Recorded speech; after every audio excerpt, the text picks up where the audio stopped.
Hey guys, it's Ariel.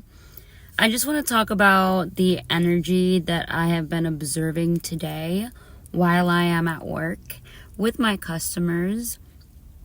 So, the one thing that I continuously see popping up since the morning, I clocked in at 8 o'clock today. Usually it's 6 a.m., but on the weekends, my manager's so nice, he lets me come in at 8. Well, people have been super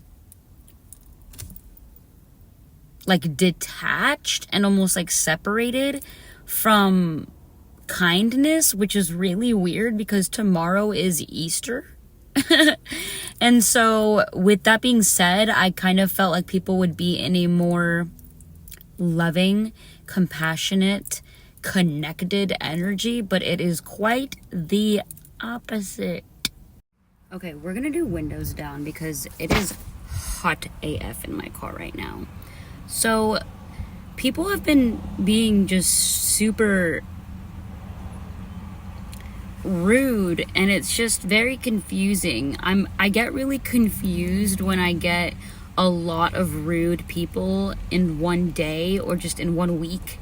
And it's been like that recently as I'm moving into calmer waters and a less turbulent time emotionally.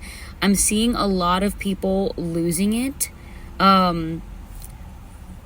Yeah, there's a situation going on with some people that are close to me. I'll just leave it at that. But somebody that is in close vicinity to me that I see often, a few times a week, is losing it internally. And I'm like, and everybody is seeing it, and I'm just like, what's going on? And to be honest, it's almost like, girl, we are all right here. Why are you letting yourself completely blow up verbally? It's kind of crazy, you guys. I'm just gonna leave it at that. But with the customers, just I'll be like, hi, welcome in, and I'm very genuine. I am very genuine. I really love making people smile.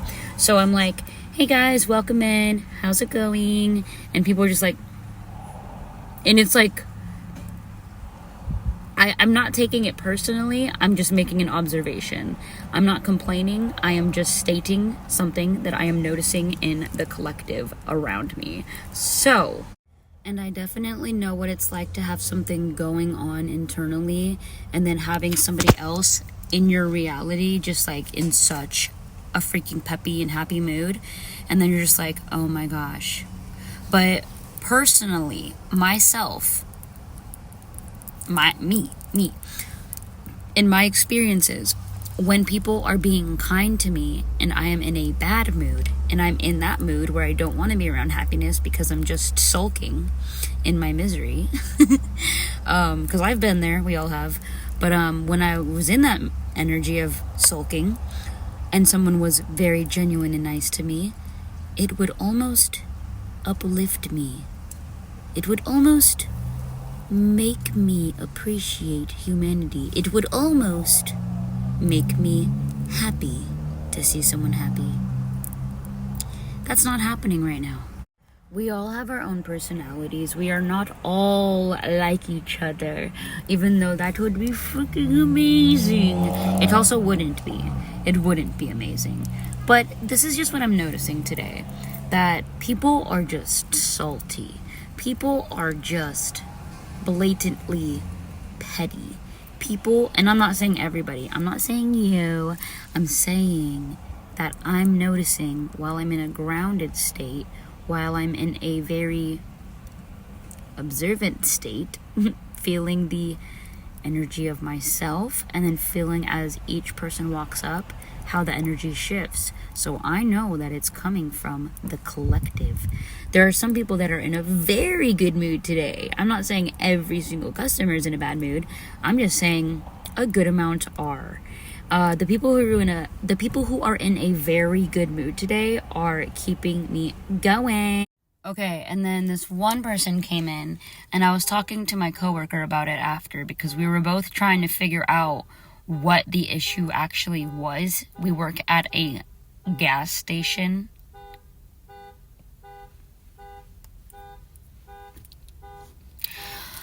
But sometimes our POS system acts like a POS system, if you know what I mean. So we work at 7-Eleven. Our 7-Eleven is in transition from a Speedway to a 7-Eleven. All of our products are 7-Eleven. So our POS system doesn't look like the ones that you see at corporate 7-Elevens, all right? We are a branch of 7-Eleven. So she was trying to type in her loyalty number, and she did it 4 times. And it didn't work every time. So I just gave her the discount. I changed the prices to the discount prices. So then she goes, when are you guys going to switch into a 7-Eleven? And I was like, we are a 7-Eleven. Like, I wear a 7-Eleven shirt, you guys. Okay? I didn't show her that because I didn't want to be petty. But I said, oh, we are 7-Eleven. And she goes, no, like, when are you switching your POS system? And I was like, so this is our POS system. It is 7-Eleven. We do take loyalty numbers. And we've been taking loyalty numbers all day, and it's been working. It's just this one transaction that didn't work. I'm not sure what's going on with it. I'm sorry. And she goes, she just doesn't wrap her head around the fact that we are a 7-Eleven. Our register is a 7-Eleven register, and that her loyalty number just failed. It actually went through every time, so she would have gotten the points. The prices weren't changing of her dollar big gulps. So then I just told her, yes, it's been working all day. I'm not sure why I didn't change your prices, but I went in and I changed the prices to the promotion prices. And then she's just like, okay. Like, are you not satisfied? Are you not entertained? Like, they come out to $179, and then when they put in their number and it goes through on loyalty, it comes out to $108. I typed in $1 for each just because of the time spent. I was like, I'll just make them both $1. I'll take off the 8 cents. She still left with the deal. She still got the points because her number went through. But she made a big thing about it, and she was talking to me from the door, and other customers were looking, and I was like, this is a 7-Eleven POS system. It's just a different one than the ones you're used to. It's just funny to observe that there are people that will take something so mundane, like something that you could have made simple, something you could have made easy and loving and compassionate. Especially, like I said, the day before Easter, I thought people would be, oh my gosh, well, that's okay. I love you. Like, my customers are going to tell me I love you. But you know what I mean? Like, I thought it would just be like, oh, okay, well, thank you for helping me out. Thank you for changing the prices. It was just like, okay. And I was like, oh, okay. Then she walks out, and then I just instantly looked right at my coworker, and we both were just like, and we had been making jokes all day about main character syndrome, main character energy, like the whole world revolves around that person and they think that everybody needs to cater to them.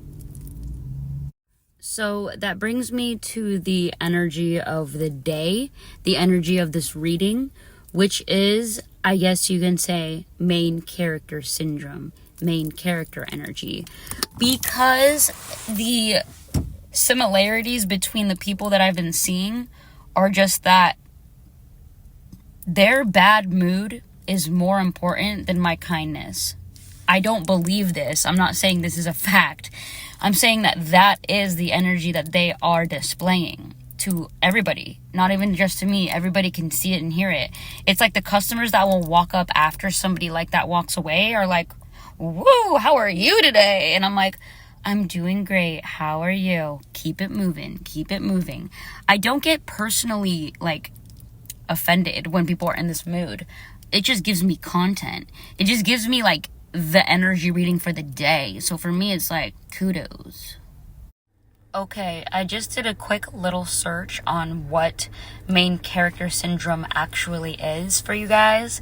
So we were pretty spot on with the little we just smacked that little, terminology, that little phrase onto the person that has been mentally breaking down in our reality, because they have been having mental breakdowns over quite literally anything, the smallest thing. So main character syndrome is when the person believes and views their life as a movie or a novel, that they are the central protagonist of the situation or experience. They will come off self-centered. They might have, moments of entitlement. They will have a lack of empathy of others. They will be attention seeking of the environment around them because they are the main character, and they will have dramatic behavior over small things. This is exactly the energy that I have been feeling off of the collective today, that I've been seeing, not the collective that's watching. I need to distinguish this. When you tap on this video and you resonate with what I'm feeling, you are my collective. We are in the same collective. We are the same collective. We're chilling. We're observant. We're probably more introverted, but we have our peeps, our chosen peeps. This collective is the rest of the world. I'm recognizing how many people I've met in my life that were like this. And I'm also evaluating all of the moments in my life that I could have been walking around with main character syndrome. But the thing is that I do not recall times that I was unkind to people for absolutely no reason. I was unkind to people if they were unkind to me, or I would give people energy back that they gave to me. So I had a manager one time at a workplace, and she tried to belittle me in front of a customer and embarrass me and humiliate me. And she used a voice like this: "Well, didn't you know that?" And then I went, yeah, I actually did. Did you?" Or something along those lines. But you see, I wouldn't have given her that energy back if she never gave it to me in the first place. Now, when someone gives me shade like that, I just look at them and I don't really match their energy. I don't give them their literal energy right back, but I will look at the person that has used a tone with me, because it still has been happening, just not in the same instances. Now it's the people, I guess it was always that they were just projecting. They were just projecting their internal self-hate and misery onto other people, because misery loves company, and we are protected from people that are trying to siphon our joy and trying to bring us down and dim our light into a negative vibe, because that's the vibe that they're in. I am so happy with the fact that I am in my own bubble, in my own city. I'm away from everybody I used to know. This is my happy place. I'm drama-less. And now you're probably going to be like, wait, but isn't this drama that you're talking about? Aren't you saying that you know somebody that's super dramatic, blah, blah, blah?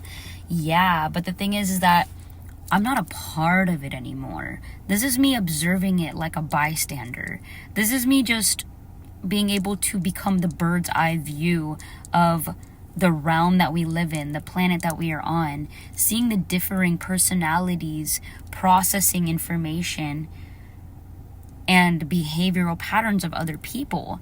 And by doing this, I know the exact type of people that I want to be around and the exact type of people that I don't. I'm doing this to perfect the manifestation of life that I am creating, so that I do not have to have people in my life that make me uncomfortable, like these main character syndrome people.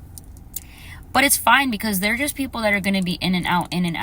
They're customers. They're not my family members. They're not my friends. This is why I have only 2 friends. I also just wanted to mention something that's kind of similar, but it just came up to my awareness right now to be spoken of.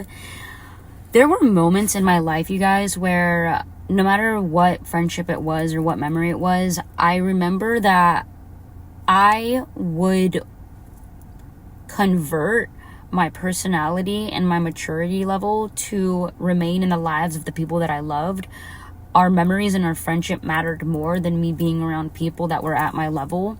So I would literally like be in conversations with people, my friends, whoever they were, and they would just be like, oh my god, this happened in my house, this happened with my family, and this happened, and then at work this happened, and it would just be like a rain cloud of just drama and information. And I would be like, and I would never have an actual safe place to say what I wanted to say, and they were dumping on me. I don't have this in my reality anymore. Also, the other thing is, like, when my friends were like trying drugs and trying things, they were like falling into it as like an every weekend thing, or for some of them like an every single day thing. And when I would try them and experiment with them, I would like try it and then I'd be like, oh, okay, that was cool, and then I wouldn't do it again for like a long time, like months to a year or whatever it was, like a long space in between. My friends even told me, the ones that were using the drugs would be like, how do you have such a strong willpower to like pick and choose when you do these things? And I was like, because I don't need them. I was just at like a level of, I wanted to have the experience so that I can describe it to people, and so that I know when other people are on it when I am around them. So it was all for my internal studies, you guys, because I'm a fucking weirdo and I like to just know everything that's going on around me, energetically and physically and mentally and psychologically. That's why I studied everybody and their behaviors and patterns the way that I have. I'm just in a place now where like I don't feel like I have to carry conversations or like, you know, carry the weight of other people's like. I am such a safe place to go to if you need to vent. And I'm not saying I don't want people to vent to me. That is not what I'm saying. I'm talking about a specific energy where that person is like rambling about every single thing that has went wrong in their life and their day and their week and their, you know, their experience.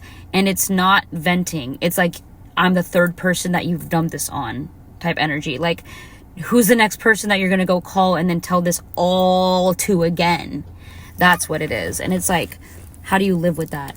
But anyway, this is just what I have been observing today. The main character syndrome is loud. Hopefully that means that it's being cleared off the planet, since it's coming up so prominent, so potently today. But yeah, just internal studies, you guys. Okay, so moral to the story: if you are in a bad mood, or if you're feeling down and out, if you see a beautiful person behind the counter and if they welcome you with a smile into their workplace and they say, hi, how are you? Please just don't take out all of your anger on your cashier, because they are just there to do their job. They are not there as your punching bag, because that is what it has felt like today. I am not accepting myself as being people's punching bag. That is why I make these videos, so that if anybody out there can relate, ya holla, holla, holla, holla, holla. We're in this together.